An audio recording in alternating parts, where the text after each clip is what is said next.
Oke, saya masuk kembali. Oke, sudah ya?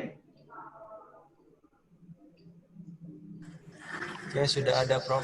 Tapi mungkin Oke, makasih, Pak. Oke, dalam kaitannya dengan pengabdian pada masyarakat berbasis pada COVID-19 ini, ada beberapa yang bisa kita lakukan Bapak sekalian. Kita tidak hanya malas-malasan, tidak galau dan sebagainya, tapi jelas ini aktivitas sesuai dengan SOP COVID dan kita sudah running dengan baik, ya. Sudah running dengan baik. Perkuliahan insya Allah sudah dimulai dengan pola-pola yang berlanjut dengan daring, sudah dimulai lagi dan insya Allah nanti kalau sudah aman kita sudah bisa dengan offline. Pemberdayaan masyarakat di era COVID ini mencegah upaya yang dilakukan oleh seluruh komponen masyarakat dengan menggali potensi yang dimiliki masyarakat agar berdaya dan mampu berperan dalam mencegah penularan COVID-19. Nah, kita lihat di sini dalam era COVID ini, Bapak sekalian, dalam era COVID yang jelas adalah pengabdian 4.0, 5.0 society dan sekarang masuk ke new normal di era COVID. Ini adalah pengabdian dengan adaptasi baru di era new normal. Nah, apa saja di adaptasi baru? Peran kita sebagai dosen di perguruan tinggi di era COVID ini bisa jelas Bapak sekalian, yaitu apa? Pembentukan gugus tugas, pembentukan posko COVID di perguruan tinggi, dosen pembimbing lapangan, relawan kesehatan di puskesmas dan rumah sakit, pembina UKM yang berdampak COVID, produksi barang terkait COVID, pemberian materi rohani, penyuluhan masalah hukum, pengelolaan bantuan sosial, serta pembimbing kegiatan belajar mengajar anak-anak. Nah, kita lihat di sini apa yang harus kita lakukan. Kita ingat dalam pengabdian masyarakat untuk PKM itu adalah satu mitra. Dan satu mitra itu minimal ada 2 permasalahan. Nah, permasalahan itu kita cari dari faktor risikonya, kemudian kita siapkan solusi permasalahan. Dari solusi permasalahan kita ada target capaiannya. Nah, ini ada suatu alur untuk kegiatan pengabdian pada masyarakat. Dengan metode apa? Metode pelaksanaan penelitian, metode pelaksanaan pengabdian di era COVID. Apa yang harus dilakukan di era COVID, Bapak sekalian? Metode pelaksanaan di era COVID itu ada 3 tahap. Tahap pertama bagi zona yang hijau, sudah tidak ada angka COVID di daerah itu. Zona hijau pelaksananya normal, tetapi tetap harus pakai masker dan physical distancing. Yang kedua zona kuning. Zona kuning dilakukan dengan terbatas. Terbatas itu jumlah peserta mitra dibatasi atau diwakili. Cukup 5 orang. Ya, cukup 5 orang. Dengan pola terbatas ini cukup 5 orang dan dibatasi dan sudah terwakili. Itu yang berkaitan dengan metode pelaksanaan.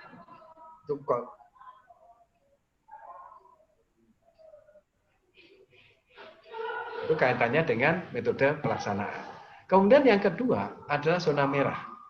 Nah, zona merah ini jelas Bapak sekalian adalah di zona-zona yang saat ini terjadi. Di Makassar, Surabaya, Jember, ya, Jakarta apalagi, Depok dan sebagainya ini zona merah. Nah, dari zona merah ini otomatis kita pakai e-learning, kita pakai Zoom, kita pakai Webex, kita pakai Google Meet dan sebagainya, dan peserta mitra berada di rumah masing-masing. Inilah pola-pola yang diterapkan dengan metode pelaksanaan. Keluaran kegiatannya jelas. Keluaran kegiatannya mengacu pada aktivitas sertifikat, publikasi, media massa, cetak, video, dan peningkatan pemberdayaan. Ini item-item yang berkaitan dengan kegiatan Tridharma perguruan tinggi. Nah, Tridharma perguruan tinggi, Bapak sekalian, yang notabene adalah kegiatan aktivitas di dalam Tridharma. Pendidikan sudah jelas, daring. Penelitian sudah aktivitasnya terkait dengan permasalahan COVID. Kemudian pengabdian, melakukan kegiatan pengabdian yang juga terkait dengan masalah COVID-19. Nah, ini pola-polanya. Sehingga pengabdian masa depan, ini kata kunci pengabdian itu multidisiplin. Ya, multidisiplin. Dan merupakan diseminasi hasil penelitian. Jadi merupakan diseminasi hasil dari penelitian. Ini kata kunci dari pengabdian kepada masyarakat. Nah, dalam pengabdian ini, Bapak sekalian, itu sering terjadi ada kesalahan dan ada beberapa yang kita tidak sadar bahwa itu tidak bagus untuk pengabdian. Pertama, pengabdian itu bukan penelitian, bukan survei dan uji coba. Jadi pengabdian itu bukan penelitian, bukan survei, dan bukan uji coba. Judul yang menarik dan ice catching agak bombastis. Ini sama 20 kata seperti di riset. Analisis yang terukur, pemecahan masalah sumber daya alam dan sumber daya manusia, wilayah kelompok sasaran jelas, kelengkapan dokumen sesuai dengan panduan, iptek metode alat yang jelas, tepat dan benar, evaluasi indikator keberhasilan, dan anggaran kepakaran tim multidisiplin. Anggaran dan kepakaran tim ada multidisiplin serta melibatkan mahasiswa. Untuk PKM melibatkan 2 mahasiswa, untuk yang multi-yes melibatkan 4 mahasiswa. Nah, kemudian bagaimana yang sering usulan proposal PKM? Ada identitas, ada ringkasan, ada pendahuluan, ada solusi, dan sebagainya. Ini nanti akan saya cek satu persatu supaya Bapak Ibu jelas. Nah, kemudian bagaimana kesalahannya? Kesalahan paling banyak tidak ada mitra, 60%, tidak ada nominal 20%, tidak multidisiplin 50%, kemudian tidak melibatkan mahasiswa 5%, letak lebih dari 200 km, ini sudah jelas sekali. Ya. Identitas usulan pengabdian pada masyarakat, judul pengabdian pada masyarakat, skema pengabdian pada masyarakat yang dipilih oleh pengusul, kemudian tahun usulan dan lama pengabdian masyarakatnya, serta biaya total dan sebagainya. Ini masuk dalam, ini adalah tadi sudah. Ya. Nah, proposal pengabdian masyarakat itu ada 2 seleksi. Seleksi pertama adalah usulan administratif. Seleksi kedua adalah usulan substantif. Nah, seleksi pertama administratif ini kalau sudah ditolak tidak akan bisa masuk ke usulan substantif. Makanya harus hati-hati di seleksi administratif. Apa sisi administratif? Seleksi administratif isinya apa saja Bapak sekalian? Isi administratif tip pengusul memiliki kompetensi multidisiplin, ya atau tidak? Ketua pengusul mendapat bantuan atau pendanaan PKM lebih dari kurang dari 3 kali, ya atau tidak? Karena maksimum PKM 3 kali, ya. PDP atau PDP sudah nggak ada 2 kali, kalau PKM 3 kali, lebih 3 kali nggak boleh. Mitra sasaran sesuai ketentuan melampirkan dokumen pernyataan mitra sasaran serta penulisan usulan sebagai panduan. Ini masuk di administratif. Kemudian baru evaluasi substantif. Nah, evaluasi substantif, ya, berkaitan. Ya, substantif berkaitan dengan evaluasi yang nilai dari proposal tersebut. Ini semuanya isi dari proposal tersebut. Item-itemnya jelas. Ya. Oke. Kemudian kita lihat persyaratan umum sudah jelas Bapak sekalian memiliki 2 kompetensi dan PKM tidak boleh lebih dari 3 kali dan PKMS 2 kali. Oke. Kemudian luaran wajib. Luaran wajib adalah 1 jurnal ISSN atau 1 proceeding, artikel media massa cetak, video kegiatan, dan level kemudian mitra. Nah, sekarang kita lihat untuk kegiatan bagaimana menuliskan proposal. Proposal pengabdian pada masyarakat, ini pertama adalah menulis ringkasan. Isinya sama, 500 kata dengan penelitian, sama persis. Tetapi kita lihat, karena di penelitian, latar belakang dan sebagainya, kalau di pengabdian, isinya adalah analisis situasi, tujuan permasalahan, solusi, target luaran yang akan dicapai, dan metode yang akan dilaksanakan sesuai dengan masing-masing skema pengabdian pada masyarakat. Nah, itu kata-kata kunci yang Bapak Ibu harus siap untuk kegiatan aktivitas menuliskan proposal pengabdian yang dari ringkasan usulan. Nah, sekarang kita cek dari proposal yang masuk, apakah ringkasan isinya sudah seperti itu. Jadi isinya jelas, Bapak sekalian, bahwa ringkasan adalah analisis situasi, tujuan, permasalahan, solusi, target luaran yang akan dicapai, dan metode dilaksanakan sesuai dengan masing-masing skema di pengabdian. Target luarannya, apa capaiannya, kondisi sebelum dan sesudah pelaksanaan. Ini terukur dan kuantitatif. Itu di ringkasan. Yang kedua, ini harus dalam ada kegiatan penyusunan usulan itu harus memiliki benang merah, permasalahan, solusi, dan metode ini memiliki suatu benang merah yang sama. Nah, kemudian pendahuluan, Bapak sekalian. Dalam aspek pendahuluan, Bapak sekalian, kita bisa melihat pertama 2.000 kata.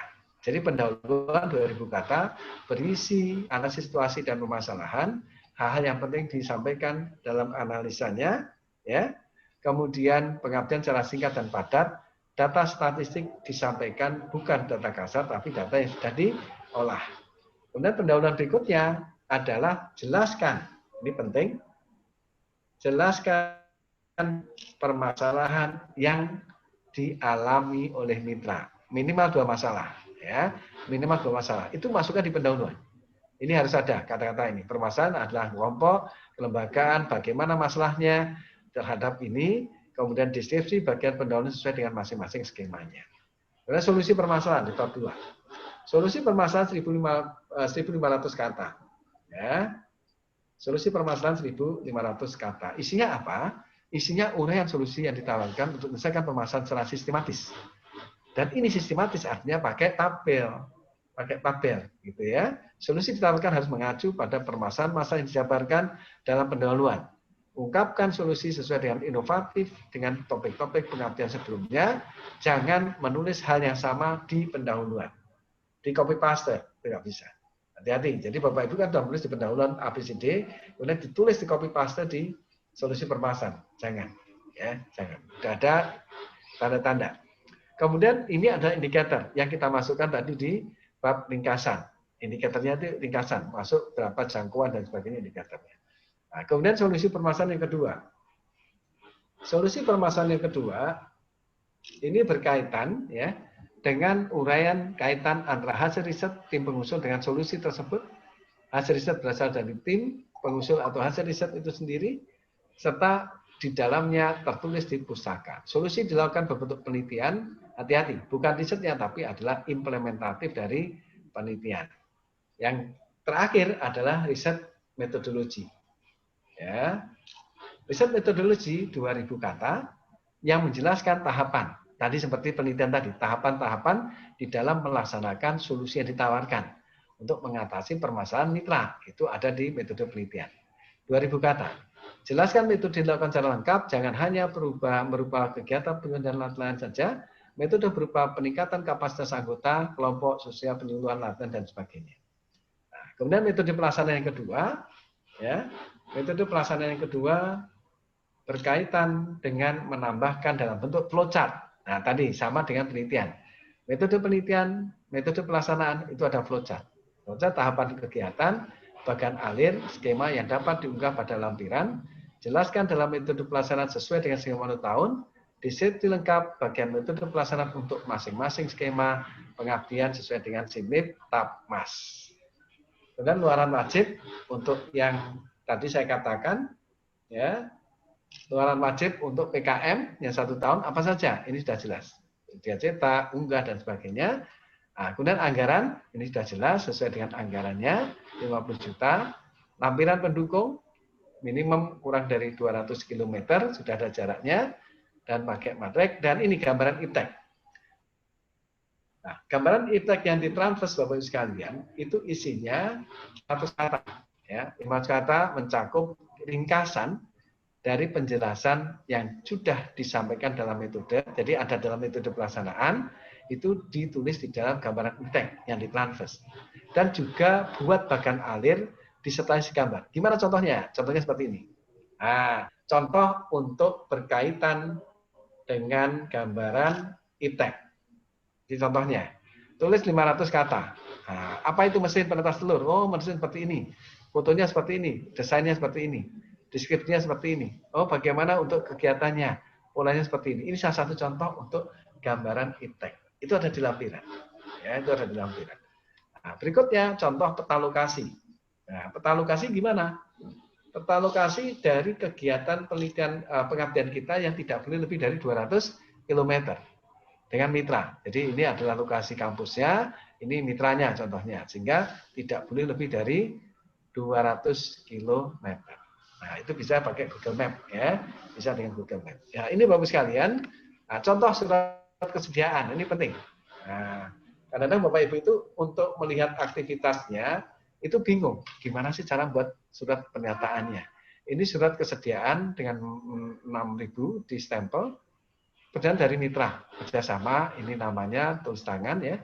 Kegiatan dari partnernya, ini juga surat pernyataan dari mitra bisa ditulis seperti ini. Nah, demikian Bapak sekalian dari kegiatan Untuk PKM terakhir, PKM adalah kegiatan kemandirian masyarakat ekonomi dan mitranya jelas. Mitranya adalah PKK, Posyandu, Remaja Masjid, Karang Taruna, RT RW dan sebagainya.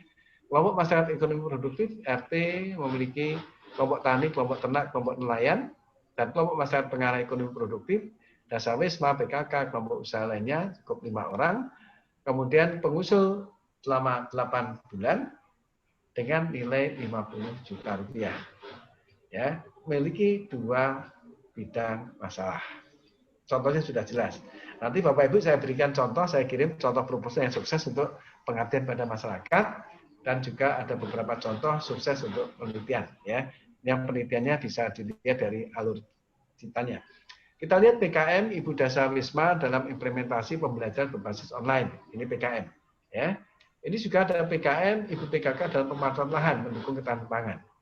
Ada lagi PKM kelompok pengrajin alat kesehatan sebagai upaya menghadapi wajah penyakit. PKM kelompok Karang Taruna pendukung bimbingan belanja online. Ini adalah PKM belajar online dan PKM pemberdayaan pemulung melalui bank sampah. Nah, ini juga PKM. Jadi PKM aktivitasnya banyak, Bapak sekalian, yang kaitannya dengan PKM ini. Nah, kemudian ada lagi PKMS ini untuk klaster yang kurang memuaskan. Nah, untuk Universitas Muhammadiyah Makassar, klasternya adalah memuaskan, artinya tidak bisa masuk PKMS. Jadi fokus ke PKM. Oke, demikian Bapak sekalian. Ini salah satu contoh lagi di PKM karyanya. PKM MGMP Guru Matematika dalam Penyusunan Bahan Ajar Matematik Education Software, atau PKM Aplikasi Software Penyusunan Perencanaan Pembelajaran PAUD, atau PKM Kelompok Ibu Dasar Wisma Sayuran Hidroponik berbasis aplikasi Go Sayur. Ini contoh-contoh PKM yang Bapak Ibu bisa melihat dari kegiatan contoh-contoh ini. Demikian Bapak sekalian yang bisa saya utarakan yang berkaitan dengan trik-trik untuk penelitian dan pengabdian pada masyarakat. Oke, saya serahkan kepada moderator untuk kita mulai tanya jawab ya. Kenapa? Karena saya lihat dari proposal yang masuk itu ada sesuatu yang lag gitu. Yang lag dengan apa? Lag dengan panduan itu sendiri gitu loh. Jadi Bapak Ibu itu kadang-kadang panduannya ada, tapi persepsinya beda-beda. Makanya saya berikan penjelasan supaya persepsinya sama. Sehingga setelah nanti sholat Jumat, kita akan bedah detail itu. Saya bedah detail, ada 15 proposal riset yang sudah masuk ke saya. Nanti mohon yang lainnya silahkan masukkan lagi, sama pengabdian masyarakat. Ya, supaya nanti yang kita tuliskan itu bisa kita siapkan untuk upload. Nah, saran saya yang pertama, upload Usilita Mas itu buatlah bertahap. Contohnya hari ini mulai upload judulnya, mulai upload RAB-nya, mulai upload CV-nya, mulai upload dokumentasi yang lain-lain. Kemudian nunggu upload yang ada di proposal. Itu di save tapi jangan save permanen dulu. Di save tapi jangan save permanen. Biarkan aja dulu, ini akan hilang.